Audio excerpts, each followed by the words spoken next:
Bonjour! Aujourd'hui, je vais vous parler des propriétés, des vertus du chocolat. Le chocolat, il faut choisir riche en cacao. Dans le cacao, on va retrouver du magnésium, du zinc, du phosphore, du potassium, mais également du calcium, des flavonoïdes, phénylothylamine, théobromine, mais bien d'autres éléments. Le magnésium va agir pour aider dans l'absorption du calcium. Il va également aider dans le relâchement musculaire. Le zinc, quant à lui, va être un antioxydant. Il va également agir dans une action dans la construction des cellules. Le calcium comme le phosphore vont aider à la construction des os. Le potassium, quant à lui, agit au niveau du bon fonctionnement du cœur et du système nerveux.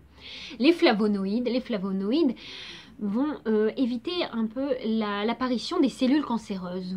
Ça va être également un anti-inflammatoire important. Ils vont agir au niveau artériel pour le bon fonctionnement du cœur et donc en général agir au niveau du système circulatoire, de la circulation du sang. Les phénylothylamines vont permettre de produire dans l'organisme de l'endorphine, cette hormone du bonheur, ce qui fait qu'on va se sentir heureux, on va être content, on va ressentir du plaisir et ça va surtout être en fait antidépresseur, anti-stress. Ensuite, il y a la théobromine qui est un métabolite de la caféine. Donc comme tout le monde sait, la caféine, c'est ce qui va nous permettre de nous sentir, grâce au chocolat riche en cacao, donc réveillés avec plein d'énergie. Donc voilà, vous savez ce qu'il vous reste à faire. Consommez 2 carrés de chocolat noir par jour pour ressentir toutes ces vertus, tous ces effets.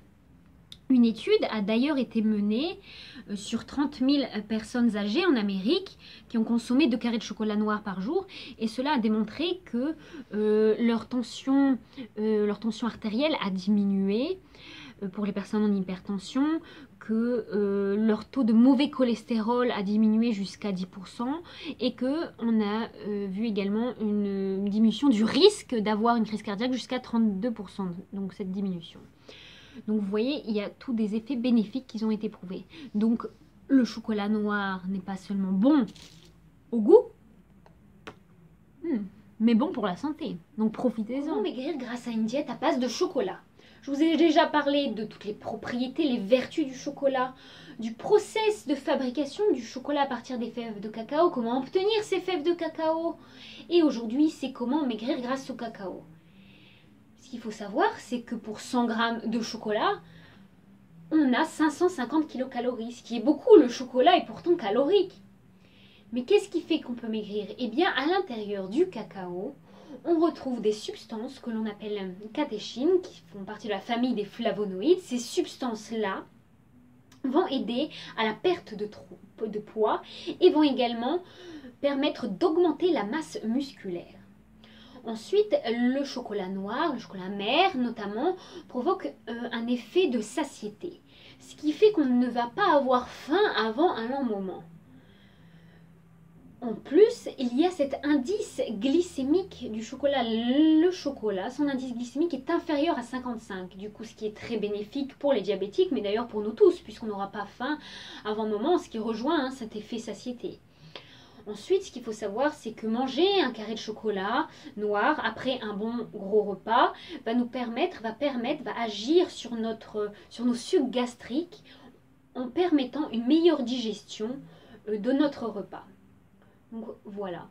Mais également, quand vous avez un peu faim, un petit casse-croûte, vous avez envie de manger quelque chose de sucré, il ne faut pas résister, il faut manger. Mais il vaut mieux manger un carré de chocolat que de manger un biscuit industriel, bien sûr.